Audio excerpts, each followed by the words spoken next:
Cabinet मंत्री कैलाश विजयवर्गीय का राहुल गांधी पर हमला। उन्होंने कहा कि राहुल गांधी में समझ की कमी है। जातिगत जनगणना सभी लोगों के लिए है। देश में मुसलमानों की 40 जातियां हैं, सभी की अलग अलग गणना होगी। अल्पसंख्यक के नाम से जनगणना नहीं होगी, सारी जातियां सामने आएंगी। भोपाल लव जिहाद मामले पर बोले कैलाश विजयवर्गीय।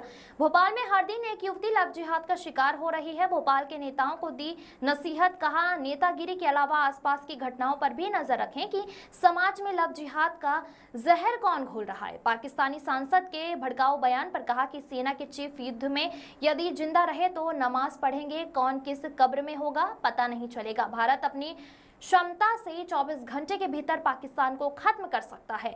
उन्हें हमारी सैन्य शक्ति का अंदाजा नहीं है। वक्त आने पर सब साफ हो जाएगा। Bureau report. पाकिस्तान की सेना रखेगी और आर्मी चीफ पहली अजान करेगी। जब युद्ध होगा अगर तो ये रहेंगे तो करेंगे। युद्ध होगा तो 24 घंटे के अंदर पाकिस्तान साफ हो सकता है, वो हमारी क्षमता है।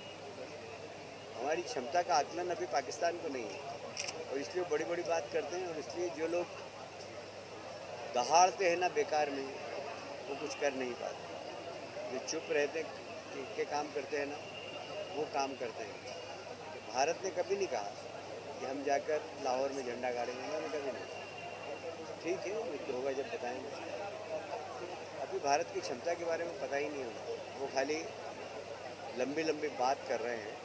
यदि युद्ध हुआ तो 24 घंटे में पाकिस्तान का नक्शा मिट जाएगा। मैं आपको बताऊँ, युद्ध हुआ और इसलिए बड़ी बड़ी बात करने वाले लोग कौन सी कब्र में होंगे ये ढूंढना पड़ेगा। हिंदू लड़कियों को टारगेट करने का मामला सामने आ रहा है, भोपाल से आया। अरे कहाँ से? देखिए, नरेंद्र जी मेरे मित्र थे, छोटे भाई जैसे थे और कांग्रेस में थे तब से ही मुझसे बड़ा स्नेह रखते थे।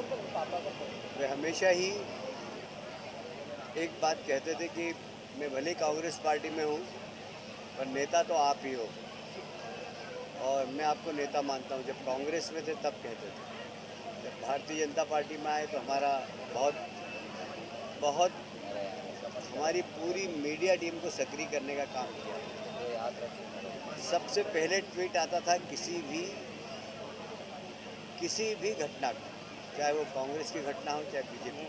इतने जागरूक थे, हर व्यक्ति के मोमेंट को चेक करते थे कि मैं आज कहाँ हूँ ये उनको मालूम होता था। सीएम हमारे कहाँ हैं ये उनको मालूम होता था। हमारे देश के प्रधानमंत्री कहाँ हैं ये उनको मालूम होता था। हमारे प्रदेश अध्यक्ष कहाँ हैं ये उनको मालूम होता था। हमारे गृह मंत्री कहाँ हैं ये उनको मालूम होता था। और उनके कार्यक्रम को देखना, सुनना और फिर ट्वीट करना, ये उनकी विशेषता थी। तो एक बहुत ही जागरूक आदमी को हमने खोया और अचानक चले गए। वो विश्वास भी नहीं हो रहा था कि जल्दी वो छोड़ कर चले जाएंगे। मुझे जब पहला सूचना आई तो मैंने कहा नहीं, ऐसी कोई तबीयत भी उनकी ख़राब नहीं थी। तो अचानक ही उनका जाना हमारे लिए बहुत एक तरीके से सदमे के समान है। मैं उनके चरणों में विनम्र श्रद्धांजलि अर्पित करता हूँ और उनके परिवार के प्रति ईश्वर से प्रार्थना करता हूँ कि इतना बड़ा दुख सहन करने की शक्ति प्रदान करें। उनकी बेटी अभी अमेरिका में है, वो मेरा ख्याल है जहाज़ में होगी। आज रात तक या दोपहर तक आ जाएगी और कल सुबह उनकी अंतिम क्रिया होगी, जिसमें हम लोग सब लोग सम्मिलित होंगे और मैं उनके चरणों में श्रद्धांजलि।